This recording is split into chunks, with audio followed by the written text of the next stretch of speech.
તમારા નાણાં અને અમારું આયોજન એટલે આ શો મની મેનેજર. હું પ્રીતિ દલાલ ફરી એકવાર સ્વાગત કરું છું તમારા ફેવરિટ શોમાં એક નવા ટોપિક સાથે તમારા કિંમતી નાણાંનું શ્રેષ્ઠ આયોજન કરાવવા માટે અને તમને નવી નવી અને ઉપયોગી ટિપ્સ આપવા માટે. મની મેનેજરમાં આજે આપણે વાત કરીશું કેશ ફ્લો અને પર્સનલ બજેટ મેનેજમેન્ટ અંગે. કઈ રીતે કેશ ફ્લો બની શકે છે યુઝફુલ અને તેના માટે શું ધ્યાનમાં રાખવું જોઈએ.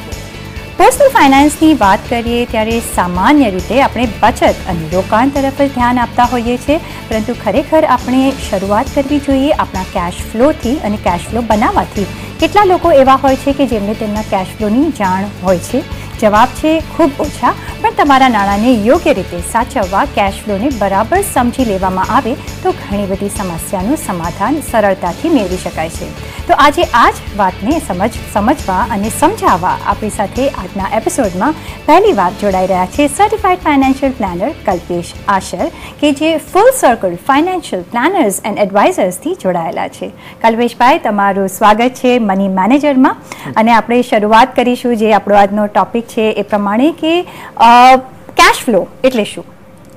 કેશ ફ્લોની અગર આપણે વ્યાખ્યા કરીએ તો કેશ ફ્લો એટલે કે જે એક કુટુંબ કે એક વ્યક્તિ હોય એમનું જે માસિક કે વાર્ષિક આવકના સ્ત્રોત હોય અને એ સામે જ એના જે માસિક કે વાર્ષિક પૂર્ણ ખર્ચા હોય એનો એક લિખિત અંદાજો, તો સરળ શબ્દોમાં એક કેશ ફ્લો એને જ કહેવાય.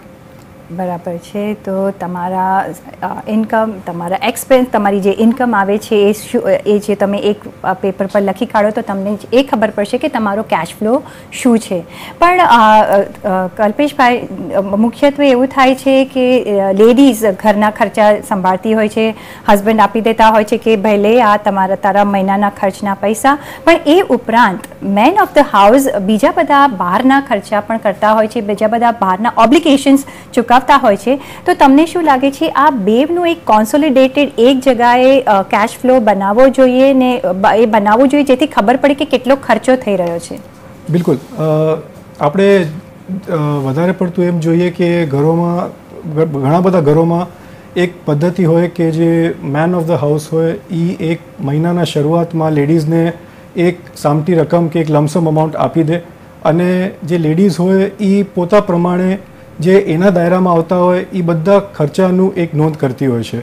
હવે જે ખર્ચા લેડીઝ કરતા હોય ઘર ચલાવવા માટે, એમાં આપણે જે કરિયાણું લેતા હોઈએ કે જે આપણે સ્કૂલની ફીસ ચૂકવતા હોય કે બીજું લોન્ડ્રીનું બિલ હોય, એ બધાનું જેટલું નોંધ લેડીઝ કરી શકતા હોય એ લેડીઝ પોતાની સક્ષમ રીતે કરતા હોય છે અને એનું પૂર્ણ પ્રયાસ પણ કરતા હોય છે. પણ એક કેશ ફ્લો જ્યારે આપણે વાત કરીએ ત્યારે કેશ ફ્લોમાં ખાલી ફક્ત આ ખર્ચાનો સમાવેશ નથી થતો. કેશ ફ્લોમાં તો બધા ખર્ચાનો સમાવેશ થવો જ જોઈએ. તો જે ખર્ચા જે જેન્ટ્સ પણ, જે મેન ઓફ ધ હાઉસ કે જે બ્રેડ અર્નિંગ મેમ્બર છે એ પણ કરતા હોય, જેમ કે એ પોતે ફેમિલીના ઇન્સ્યોરન્સ પ્રીમિયમ ભરતા હોય, હોમ લોનની EMI ચૂકવતા હોય કે પર્સનલ ટેક્સ પણ ચૂકવતા હોય, જેની જાણ કે અંદાજો લેડીઝને ન હોય. તો જ્યારે આ બંને ખર્ચાનો એક મેળ થાય, એનું મિશ્રણ થાય, ત્યારે જ આપણે ખર્ચાની પૂરી નોંધ એક કેશ ફ્લોમાં આવી શકે છે. બરાબર છે. તો આઈડિયલી એક કેશ ફ્લો કેવી રીતે હોવો જોઈએ, કેવો બનાવવો જોઈએ? બહુ સરસ ક્વેશ્ચન છે, કેમ કે કેશ ફ્લોનું અગર વિસ્તારમાં આપણે સમજવા માંગીએ તો કેશ ફ્લોમાં સૌથી પહેલાં તો બે ભાગ હોય કે કેશ ફ્લોમાં સૌથી પહેલાં આપણે ગણીએ તો આવકનું એક સેક્શન હોય. હવે આવકની જ્યારે આપણે વાત કરીએ ત્યારે આવકમાં પણ બે ત્રણ એમાં ભાગ હોય. હવે આવકમાં આપણે સમજો કે એક ધંધાદારી માણસ હોય કે એક વ્યાવસાયિક માણસ હોય, પ્રોફેશનલ હોય, તો એની જે આવક હોય એ આવક અસ્થિર હોય. કેમ કે બિઝનેસમાં આપણે જોઈએ કે ક્યારે આપણને એક સ્થિર આવકની ઉમેદ ન હોય, પણ આપણે એનું એક વાર્ષિક અગર સરેરાશ કાઢીએ તો આપણને એક મહિનાનો એક અંદાજો મળી જાય કે એક ધંધાદારી માણસ કે એક વ્યવસાયિક માણસ છે એનો મહિનાની આવક કેટલી હશે. એ પછી આપણે જોઈએ કે સમજો કે આપણે જે રોકાણ કર્યા હોય એનું જે આપણને વળતર મળતું હોય, જેમ કે આપણે બેંકમાં ફિક્સ ડિપોઝિટ મૂક્યું હોય એનો વ્યાજ મળતો હોય કે આપણે શેર કે મ્યુચ્યુઅલ ફંડમાં જે રોકાણ કર્યું એના ડિવિડન્ડ્સ આવતા હોય, તો એ બધા આપણા બેંક એકાઉન્ટમાં ક્રેડિટ થતા હોય. તો એ પણ આપણને ભલે હર મહિનામાં એકવાર કે વાર્ષિક રીતે એકવાર મળતા હોય, બટ અંતે આવે છે તો આપણા જ ખાતામાં. તો એ પણ આપણી આવક જ ગણાય અને એ આવકને આપણે વાપરી શકીએ. તો એ પછી આપણે ગણીએ કે સમજો કે આપણી એક પ્રોપર્ટી હોય, એનું ભાડું આવતું હોય, તો એ પણ એ આવકનો એક જ અંગ થઈ ગયો. હવે આ થઈ એક ધંધાદારી કે એક વ્યવસાયિકની જેની અસ્થિર આવક હોય. એની સામે જ તમે અગર જોવા જાઓ તો આપણે જે નોકરિયાત માણસો હોય એની આવક જે હોય એ માસિક રીતે પગારના રૂપે આવતી હોય, એને વાર્ષિક રીતે એક બોનસ મળતું હોય, અને પ્લસ કંપનીમાંથી બીજા ઘણા એવા ફાયદા એને થતા હોય, જે મેડિકલનું રિઇમ્બર્સમેન્ટ મળતું, એવા ઘણા બીજા બધા ફાયદા છે જે એને આવકમાં ગણી શકાય. પણ એની આવક જે છે એ સ્થિર છે. તો એની આવકનું હિસાબ કરવું એક ધંધાદારી કે એક વ્યવસાયિક કરતાં આવકનું હિસાબ એનું કરવું થોડું આસાન રહે કે ઇઝી રહે. હવે આ થઈ આવકની વાત. તો આ ત્યારે જ અમે એક આવકનું જોડો તો એક તમને એક અમાઉન્ટ મળે, એક રકમ મળે કે ભાઈ આટલી અમારી આવક છે. એ પછી આવીએ આપણે ખર્ચાની તરફ. હવે ખર્ચામાં પણ જેમ આવક હોય એમ જ સ્થિર અને અસ્થિર ખર્ચા હોય, ફિક્સ્ડ અને વેરિયેબલ ખર્ચા એને આપણે કહીએ. તો આપણે નાનામાં નાના ખર્ચા જે દરરોજની જીવનમાં આપણે કરતા હોઈએ, સમજી લો કે આપણા કામવાળાને આપણે કેટલો પગાર આપતા હોઈએ, કે આપણે લોન્ડ્રીનું બિલ કેટલું થતું હોય, આપણે રિપેર કેટલું કરાવતા હોય ઘરમાં, એ બધાનું એક નોંધ કરવી જરૂરી છે. એ પછી બીજી ટાઈપના જે ખર્ચા છે કે આપણા છોકરાઓના ભણતર માટે આપણે ફીસ આપતા હોઈએ, કે આપણે એમના સ્કૂલ બસની ફીસ આપતા હોઈએ, પછી આગળ ચાલતા એમની ટ્યુશન્સ હોય, એ પણ એક બીજી ટાઈપનો ખર્ચો થઈ ગયો. પછી આપણા સ્વાસ્થ્યને લઈને આપણા મેડિકલના ખર્ચા હોય, કે આપણે ડૉક્ટર પાસે ગયા, ફાર્મસીમાં ગયા, તો એના ખર્ચા આવે. પછી આજકાલ જે આપણે જોઈ રહ્યા છે આપણી જીવનશૈલીના ખર્ચા હોય, કે આપણે રેસ્ટોરન્ટમાં મહિનામાં કે અઠવાડિયે કેટલી વાર ગયા, કે પછી આપણે મૂવી કે ડ્રામામાં કેટલી વાર ગયા, પ્લસ આપણે ક્લબની મેમ્બરશિપ ભરતા હોઈએ છીએ. બધા ટાઈપના ખર્ચા આવવા જરૂરી છે. આ તો થયા બધા આપણા ઘરને લાગતા ખર્ચા. જેમ મેં પહેલાં પણ કીધું કે જે ખર્ચા બીજા જે ખર્ચા હોય છે, જે ઇન્સ્યોરન્સ પ્રીમિયમ આપણું છે, હેલ્થ ઇન્સ્યોરન્સ છે, લાઈફ ઇન્સ્યોરન્સ છે, જે બિલકુલ કમ્પલસરી આપણે ભરવા જ જોઈએ, એ ખર્ચાનું પણ નોંધ કરવું બહુ જ અત્યંત જરૂરી છે. આપણે લોન લીધી હોય તો EMI કેટલું આવે છે, આ બધું જ્યારે આપણે એક પૂરા ડોક્યુમેન્ટમાં આપણે નોંધ કરીએ, એને એક સક્ષમ કેશફ્લો કહી શકાય. બરાબર છે. અને કલ્પેશભાઈ, આ કેશ ફ્લો બનાવવાથી ઘણી બધી આપણને ક્લેરિટી પણ મળે છે. તો કઈ જાતની આપણને હોલ એન્ડ હોલ આમાં ક્લેરિટી મળી જાય છે?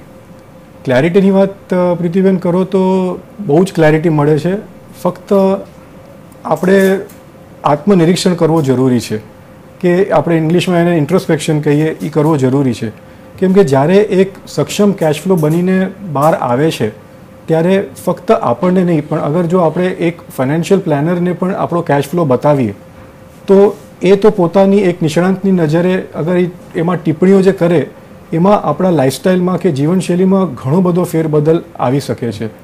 બીજી વાત, જ્યારે આપણે એક કેશ ફ્લો કમ્પ્લીટ કરીએ, જ્યારે સંપૂર્ણ કેશ ફ્લો બની જાય, ત્યારે આપણી સામે એક એવો ફિગર આવે છે, જ્યારે ઘણીવાર અમે જોયું છે અમારા ક્લાયન્ટ્સ જોડે, કે એમની આંખો ઉઘડી જાય છે કે કેટલી ટાઈપની એ લોકો મિસ્ટેક્સ કરતા હોય છે.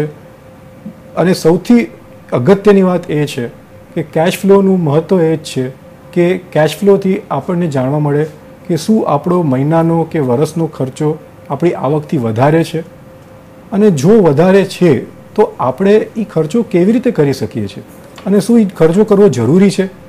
અને એનાથી ઘણી બધી ચીજોની આગળ પોઈન્ટ આઉટ થાય છે.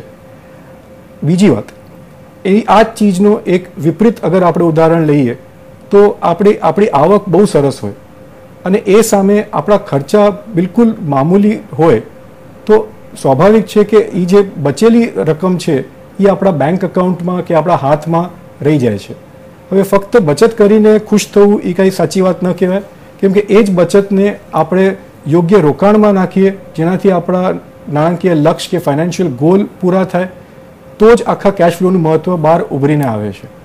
બરાબર છે. તો કલ્પેશભાઈ, આ ચર્ચાને આપણે આગળ વધારીશું, પણ હમણાં લઈશું એક break.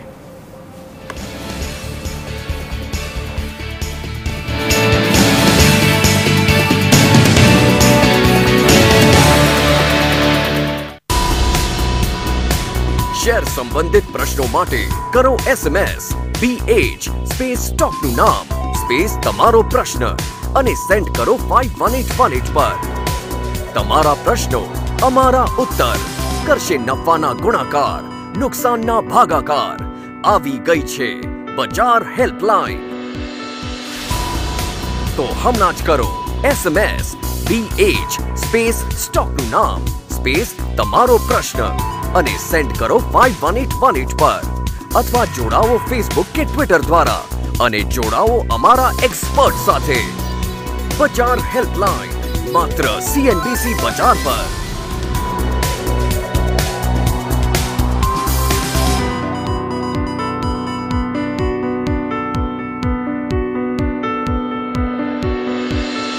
In association with Adani, Ganesh Housing and Trade Bulls.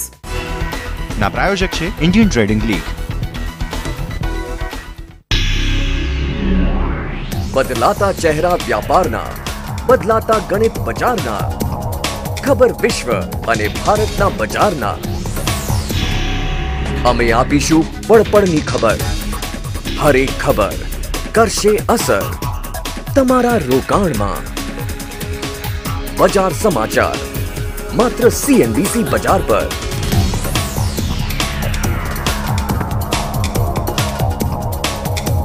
In association with Adani, Ganesh Housing and Trade Bulls. ના પ્રાયોજક છે ઇન્ડિયન ટ્રેડિંગ લીગ. ભારત ખેતી પ્રધાન દેશ. પ્રાકૃતિક કહેર કે મહેર. કમોડિટી બજાર ખેતીનો પરિવેશ. લગભગ 42 લાખ કરોડનો વ્યાવસાયિક વિનિમય. અસરગ્રસ્ત તમે વ્યાપાર અને દેશ. શેમાં કરશો નિવેશ? प्राकृतिक तेल के गैस, काची धातु, हीरा चांदी के सोनू के પછી કૃષિ ઉત્પાદ. કમોડિટી માર્કેટની હરપળ ખબર દિવસ ભર. કમોડિટી લાઈવ અને કમોડિટી બજાર ફક્ત CNBC બજાર પર. In association with Adani, Ganesh Housing and Trade Bulls. જે છે સફળતાના શિખર સર કરનારી, આદર્શ, ઉદ્યમી, ગાય વિશ્વગાથા તારી, પરંપરાઓ બદલનારી, અગ્રેસર હંમેશા રહી, ફર્સ્ટ લેડી માત્ર CNBC બજાર પર.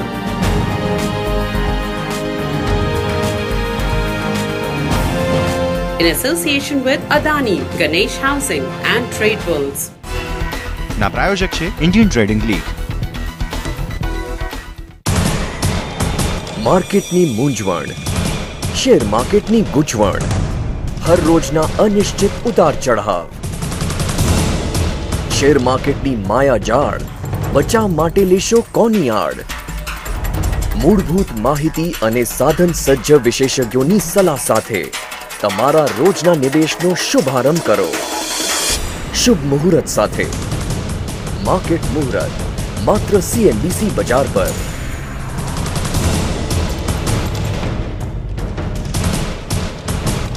In association with Adani, Ganesh Housing and Trade Bulls.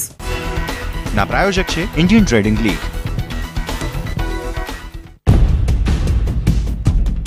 સ્ટોકને જાણતા પહેલા જાણો આપની કંપનીને. કંપની જ કહેશે કંપનીની વાત. નવા હો કે જૂના રોકાણકાર, મદદ કરશે CNBC બજાર. જુઓ આપની કંપની ફક્ત CNBC બજાર પર.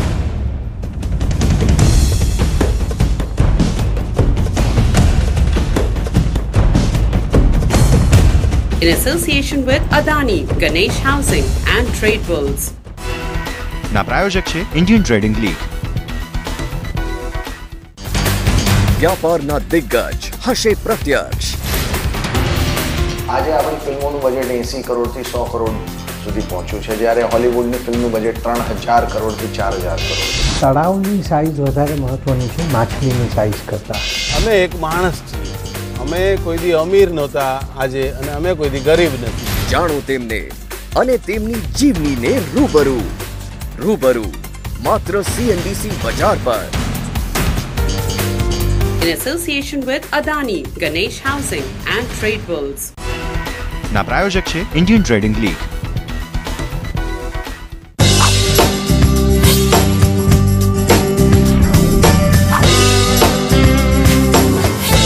દિગ્ગજો અને CNBC બજારનો સમન્વય. એટલે તમારા વ્યાપારમાં ફાયદાનો વિનિમય. દિગ્ગજ ચહેરા માત્ર CNBC બજાર પર. In association with Adani, Ganesh Housing and Trade Bulls.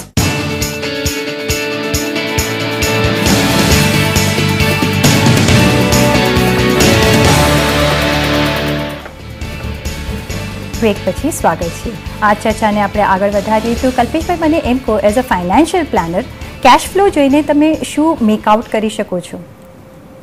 હવે જ્યારે એક ફાઇનાન્શિયલ પ્લાનર એક સક્ષમ કેશ ફ્લોને જોઈએ કે ક્લાયન્ટને પ્રિપેર કરવામાં મદદ કરે, તો સ્વાભાવિક છે કે એ બધા પોઈન્ટને બરોબર ચકાસણી કરીને એના ઉપર પોતાની ટિપ્પણીઓ આપશે. હવે એમાં સૌથી પહેલાં સમજી લો કે ઇન્સ્યોરન્સ પ્રીમિયમ છે, તો જ્યારે કોઈ વ્યક્તિ એક ઇન્સ્યોરન્સ પ્રીમિયમ લખે તો એની સામે એમ પણ લખે કે એ ઇન્સ્યોરન્સની પોલિસી કઈ લીધી છે, કે કયો વીમો લીધો છે એણે, તો તરત જ ફાઇનાન્શિયલ પ્લાનરની નજરે એની આંખમાં આવી જાય કે ભાઈ આ શું પ્રીમિયમ જે ભરે છે આ પોલિસી માટે યોગ્ય છે, અને કે એના પ્રોફાઇલને જોઈને શું આ પોલિસી એને આગળ રાખવી જોઈએ, કે આ પોલિસી આગળ ન લઈને બીજી કોઈ એને યોગ્ય પોલિસી લેવી હોય તો શું એના માટે એ ફાયદેમંદ રહેશે. તો આ બધી ચીજો છે. પ્લસ બીજું, આપણે ફાઇનાન્શિયલ પ્લાનિંગ જ્યારે કરીએ ત્યારે ઘણા બધા રેશિયોની વાત કરતા હોઈએ છીએ. તો એમાં પણ સમજો કે દાખલા તરીકે એક માણસની આવક અગર 1 લાખ રૂપિયાની હોય અને એ સામે એનું હોમ લોનની EMI 60,000 રૂપિયા આવતી હોય, તો એ એક ચોંકાવનારી વાત છે. તો ત્યારે જ એક ફાઇનાન્શિયલ પ્લાનર પોતાની ટિપ્પણી આપશે કે 60% અગર એક માણસ પોતાની EMI ભરતો હોય તો એ યોગ્ય ન કહેવાય, કેમ કે બાકીના 40%માં એ પોતાનું ઘર ન ચલાવી શકે કે બાકીની પોતાની જે જિમ્મેદારીઓ છે પૂરી ન કરી શકે. તો કેશ ફ્લોનું આ એક બહુ અભૂતપૂર્વ મહત્ત્વ છે એક ફાઇનાન્શિયલ પ્લાનર માટે પણ, જ્યારે એક પૂરું ફાઇનાન્શિયલ પ્લાન બનાવવું હોય ત્યારે. અને સાથે સાથે ઇમરજન્સી અને કન્ટિન્જન્સી ફંડ માટે તમે શું એડવાઇસ આપશો, અને અગર જો એ લોકોએ રાખ્યું હોય તો એનું કેશ ફ્લોમાં ઇન્ક્લુડ કરી શકાય કે ના કરી શકાય? બિલકુલ, આ એક બહુ અગત્યનો પ્રશ્ન છે, કેમ કે આપણે જીવનમાં હર વખતે તો બધું સુહાનું નથી રહેતું. ક્યારેક આપણને અડચણ આવી જાય કે મુશ્કેલી આવી જાય, અને એ વખતે આપણા પાસે આપણી નોર્મલ જીવનશૈલીને બાધા ન પહોંચે એવી રીતે આપણે આપણા ફાઇનાન્સનું પ્લાનિંગ કરવું જોઈએ. તો એના માટે અમે એક કન્ટિન્જન્સી કે એક ઇમરજન્સી ફંડનું પ્રોવિઝન કરવાની સલાહ આપીએ છીએ. પણ આ ઇમરજન્સી ફંડ બને કેવી રીતે, કે આપણા જે આજે સમજો કે ખર્ચા છે, એ ખર્ચા આપણને એક કેશ ફ્લોમાંથી મળી જાય કે આટલા ખર્ચા તો આપણા આગલા 1 વર્ષ માટે પાક્કા છે, તો એ ખર્ચાનું સમજો કે 3 થી 6 ગણું એક રોકાણ આપણે કન્ટિન્જન્સી ફંડના રૂપે એક લિક્વિડ ફંડ, એક બેંક FD કે સેવિંગ્સ અકાઉન્ટમાં આપણે રાખવા એના માટે યોગ્ય છે. કે ભગવાન ન કરે કાલે ઉઠીને કંઈક આપત્તિ આવી ગઈ આપણા ઉપર, તો આપણી નોર્મલ જે જીવનશૈલી છે એ ચાલતી રહે, આપણું જે નોર્મલ રોકાણ છે એ ચાલતું રહે, અને ત્યારે એ કન્ટિન્જન્સી ફંડ આપણા માટે સોનાનું બનીને થઈ જાય. બરાબર છે. અને સાથે કલ્પેશભાઈ, એ આ કેશ ફ્લો મેન્ટેન કરવાથી એ પણ ખબર પડે છે કે આપણી પાસે કેટલા સ્પેર પૈસા વધે છે અને આપણે કેટલું ઇન્વેસ્ટ કરી શકીએ છીએ, અને સાથે સાથે એ ઇન્વેસ્ટમેન્ટમાંથી જે રિટર્ન આવે એ પણ આપણા કેશ ફ્લો અને ફ્યુચર કેશ ફ્લો માટે પણ આપણે વાપરી શકીએ છીએ. બિલકુલ, આપણે ગણીએ તો અંતે તો બધી ચીજો આપણા જે ફાઇનાન્શિયલ ગોલ છે એ જ તરફ વળવી જોઈએ, કેમ કે આપણે આ બધી જે આખી એક્સરસાઇઝ કરીએ છીએ એનો મતલબ એ જ છે કે આપણા જે પણ પૈસા આપણે કમાઈએ છીએ, રોકીએ છીએ, બચાવીએ છીએ, એ આપણને આપણે જીવનને એક ખુશીથી આપણે જીવન જીવી શકીએ અને આપણા બધા ગોલ્સ આપણે હાસિલ કરી શકીએ. તો કેશ ફ્લોમાં આપણે જ્યારે જોઈએ કે આપણી પાસે જે એક બચેલી રકમ હોય એ ફક્ત એક બચત ન રહીને યોગ્ય રૂપે રોકાણ થાય, એનું યોગ્ય ઇન્સ્ટ્રુમેન્ટમાં રોકાણ થાય અને એ રોકાણ આપણા ગોલ સુધી આપણને પહોંચાડે, એથી મહત્ત્વની ચીજ બીજી કાંઈ ન કહેવાય. બરાબર છે. અને સાથે જ Kalpeshbhai, lady of the house એને કેટલું જરૂરી છે આ બધું જાણવું, કે ક્યાંથી પૈસા આવે છે, કેવી રીતે ઘરના ખર્ચા ચાલે છે, કેવી રીતે આઉટસાઇડ લાયબિલિટીઝ ને આઉટસાઇડ કમિટમેન્ટ્સ આપણે આપણા પૂરા કરીએ છીએ, કારણ કે હવે જેમ આપણે જોઈએ છે કે આપણું ડિજિટાઇઝેશન તરફ બધું જ જતું જાય છે, ઇલેક્ટ્રોનિકલી મેનેજ થાય છે, જ્યારે પાસવર્ડ્સ પણ ઘણા બધા ઇમ્પોર્ટન્ટ હોય છે. તો લેડી ઓફ ધ હાઉસે કેટલો ઇન્ટરેસ્ટ લેવો જોઈએ અને મેન ઓફ ધ હાઉસે કેટલા લેડીઝને ઇન્વોલ્વ કરવા જોઈએ તમારા મતે? ઇનફેક્ટ જ્યારે પણ આપણે ફાઇનાન્શિયલ પ્લાનિંગની કે પોતાની એક ફાઇનાન્સની સિચ્યુએશનની વાત કરીએ ત્યારે અમારી પહેલી સલાહ અને અમારું માર્ગદર્શન એ જ હોય છે કે તમે પોતાના ફેમિલીને એમાં ઇન્વોલ્વ કરો, પોતાના કુટુંબને એમાં ઇન્વોલ્વ કરો. કેમ કે ઘણા વખતે એમ જોવામાં આવ્યું છે કે જે મેલ મેમ્બર હોય છે ફેમિલીનો, એ બધા પોતાના ફાઇનાન્શિયલ ડિસિઝન્સ ફેમિલીના વતે પોતે જ લેતો હોય છે, રોકાણ પોતે જ કરતો હોય છે, અને એનું જે આજની તારીખમાં જેમ પ્રીતિબેને કીધું કે ડિજિટાઇઝેશન થઈ ગયું છે, એના પાસવર્ડ્સ પણ પોતા પાસે જ રાખતો હોય છે. તો આજે તમે જુઓ કે આજે તમે બેંકમાંથી એટીએમથી પૈસા કઢાવો હોય તો એના માટે પાસવર્ડ જોઈએ, આપણે બેંકનું લોકર હોય તો એના માટે કોડ હોય છે, કે આપણે બીજું કરીએ કે આપણે ઇન્ટરનેટ બેન્કિંગ કરવી હોય તો એના માટે પાસવર્ડ જોઈએ છે. આ બધી જરૂરિયાતની ચીજો છે, બટ એ ચીજની માહિતી ફક્ત એક મેલ મેમ્બર પાસે હોય એ યોગ્ય ન કહેવાય. કેમ કે કાલે ઉઠીને અગર કંઈક આપત્તિ આવી ગઈ એને કે એ પોતે મોજૂદ ન હોય તો ઘરનું જે આખું લક્ષ્ય છે એ આગળ વધવાનું હોય છે. તો ત્યારે જે ફિમેલ મેમ્બર છે એને આ ચીજની જાણ હોય અને એક સંયુક્ત પ્રયાસ કરે તો જ આ ચીજ પ્રક્રિયા છે આખી ફાઇનાન્શિયલ પ્લાનિંગની કે કેશ ફ્લો બનાવવાની, તો જ એ આપણને સફળ થાય અને એમાં આપણને સક્સેસ મળે. બરાબર છે. તો લેડીઝ, તમારે ઘણો બધો તમારે પણ ઇન્ટરેસ્ટ લેવો જોઈએ ને તમારે પૂછવું જોઈએ તમારા હસબન્ડ, તમારા ફાધર કે જે પણ મેનેજ કરતા હોય તે. અને હું મેન ઓફ ધ હાઉસને એડવાઇસ આપીશ કે તમે પ્લીઝ તમારા લેડીઝ, તમારી દીકરીઓ, તમારા વાઇફને તમે ઇન્વોલ્વ કરો, જેથી બધાને જાણકારી રહે કે કેવી રીતે ઘર ચાલી રહ્યું છે, ક્યાં ઇન્વેસ્ટમેન્ટ છે. ન કરે નારાયણને કંઈ આપત્તિ આવી પડે તો એ લોકો અટકી ના જાય. છેલ્લે કલ્પેશભાઈ, હું પાછું તમને પૂછવા માંગીશ કે જ્યારે આપણે આ કેશ ફ્લો બનાવીએ છીએ અને જો બરાબર બન્યો હોય તો એમાંથી આપણે થોડો ટેક્સ પણ બચાવી શકીએ છીએ, કારણ કે એવી રીતે તમે થોડા ઇન્વેસ્ટમેન્ટ્સ પણ એવી રીતે કરી શકો અને જેમાંથી ટેક્સ બચાવી શકો. બિલકુલ. કેશ ફ્લોનું એ પણ એક ફાયદો એમાં એ છે કે એમાં ઘણી બધી એવી વિગતો શામેલ હોય છે જે એક અગર નિષ્ણાંત જોઈએ કે એક એક્સપર્ટની નજરે તમે જોવા જાઓ તો એમાં આંગળી ચીંધીને કહી શકે કે આપણે આ ચીજમાં ટેક્સ બચાવી શકીએ છીએ. દાખલા તરીકે કે અગર એક ફેમિલીનું આજે હેલ્થ ઇન્સ્યોરન્સ છે તો આપણે જોઈએ કે હમણાં આ છેલ્લા બજેટમાં ટેક્સની જે હેલ્થ ઇન્સ્યોરન્સની લિમિટ છે એ વધી ગઈ છે. તો અગર આપણને જરૂર લાગે, આ તો ખાલી ફક્ત એક હું તમને ઉદાહરણ આપું છું, તો એમાં પણ અગર આપણો કેશ ફ્લો સક્ષમ હોય અને આપણી પાસે રકમ વધતી હોય તો આપણે એ હેલ્થ ઇન્સ્યોરન્સનું પ્રીમિયમ વધારી આપણા માટે પહેલાં તો સુરક્ષા લઈએ અને એમાં આપણને ટેક્સનો પણ ફાયદો થાય. આ તો ફક્ત એક ઉદાહરણ છે. બાકી કેશ ફ્લોમાં આપણે જેટલી વિગત વધારે ભરીએ અને એમાં એક એક્સપર્ટની નજર એના ઉપર પડે તો ટેક્સ પણ બચાવવાના એમાં ઘણા ખરા રસ્તા થાય. રોકાણના જરીએ પણ આપણે ઇન્વેસ્ટમેન્ટ કરી શકીએ છીએ, પીપીએફમાં જે કમ્પલસરી સેવિંગ જેવું થઈ જાય, ELSSમાં ગ્રોથ માટે મ્યુચ્યુઅલ ફંડમાં. તો આપણું અગર કેશ ફ્લો સક્ષમ હોય તો ફરીવાર હું એ કહીશ કે કેશ ફ્લોથી અત્યંત અગત્યની વસ્તુ એક કુટુંબ કે વ્યક્તિ માટે બીજી કોઈ નથી. બરાબર, સાચી વાત કહી કલ્પેશભાઈ. તો બધાએ જ એક કેશ ફ્લો બનાવવો અને પોતાનું પર્સનલ બેલેન્સ બજેટ મેન્ટેન કરવું, જેથી ફાયદો બી તમને જ થશે અને એનો ફાયદો તમારે લેવો જ જોઈએ. અને સાથે જ કલ્પેશભાઈ, તમારો ખૂબ ખૂબ આભાર અમારી સાથે જોડાવા બદલ અને આટલી બધી ઇન્ફોર્મેશન આપવા બદલ. અને પર્સનલ ફાઇનાન્સને લગતા તમારા સવાલ અમને મોકલી શકો છો. તમારું નામ, શહેર, ઉંમર તેમજ તમારા કોન્ટેક્ટ નંબર સાથે ઈમેલ કરો અમને money@network18online.com પર. ફેસબુક પર સંપર્ક કરો facebook.com/cnbc50 પર અને ટ્વીટ પણ કરી શકો છો twitter.com/cnbc50 પર.